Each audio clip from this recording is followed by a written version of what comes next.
Nehemia toko 1.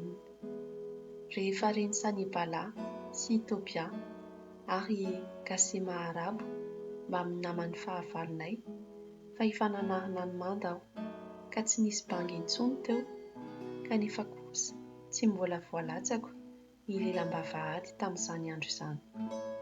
Dia nandefa iraka ho any amiko i Sanibala sy Gasema ka niteny hoe: avy isika eo nao amin'izay vohitra iray amin'ny tany i Emankiono. Kanjo ny gasa nisy ratsy ahy izy roalahy. Dia nandefa iraka akany aminy kosa aho milaza hoe: asa lehibe no ataoko ka tsy afa-midina aho. Nahoana no ilaozako midina any aminareo ny asa ka hatsahatra? Kanefa mbola nandefa iraka tamiko inefatra araka izany ihany izy, ary mbola namaly azy toy izany hatrany ihany koa aho. Dia nirany Sanibala fa nidimy ankeo amiko ny zatoviny, araka izany ihany nitondra taratasy nivelatra teny an-tanany izay misy soratra hoe: efa mahoraka any amin'ny firenena maro izao teny izao, sady lazainy Gasema hoe: ianao sy ny jiosy dia mikasa ikony ka izany no anaovanao ny manda, ary araka izany teny izany dia mikasa ho mpanjakany hono ianao, sady efa nanendry ny mpaminany maro ilazanao any Jerosalema hoe mpanjaka any Joda. Ankehitriny dia ho ren'ny mpanjaka izany teny izany, koa avy isika hiara-mihevitra. Dia nandefa iraka ho any aminy aho ilaza hoe: tsy marina izany zavatra lazainao izany, fa tao am-ponao ihany no namoronanao azy. Fa tahampatahotra anay izy rehetra ka hoy izy: ho kivy amin'ny asa izy ka tsy hantotosa, koa ankehitriny ampaherezy re aho. Dia tonga tao an-tranon'ny Semaia zanaky Delaia, zanaky Mehetabela aho.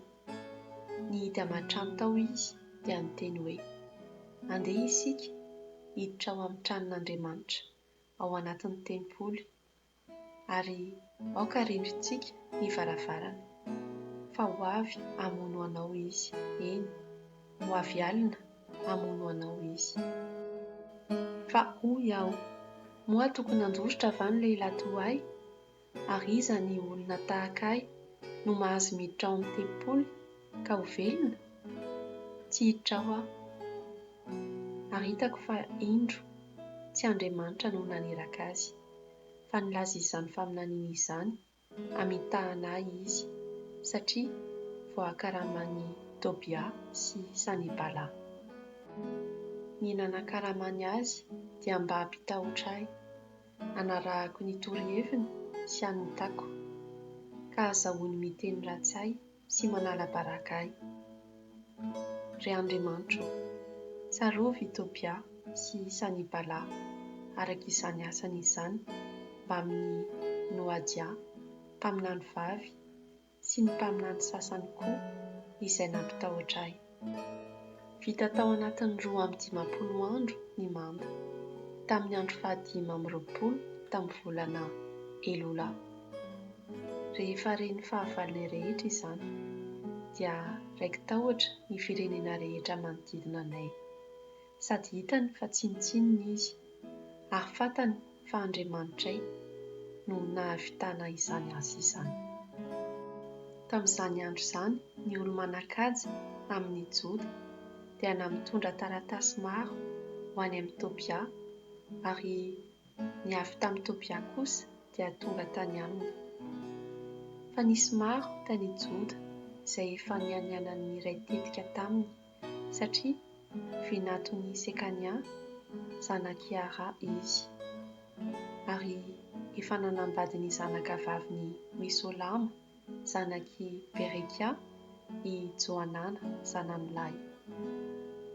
Nisy koa nilaza ny soa nataony teo anatrehako, ary nilaza ny teniko tamin'ny aminy kosa. Nampitondra taratasy ampitahotra ahy kosa Etopia.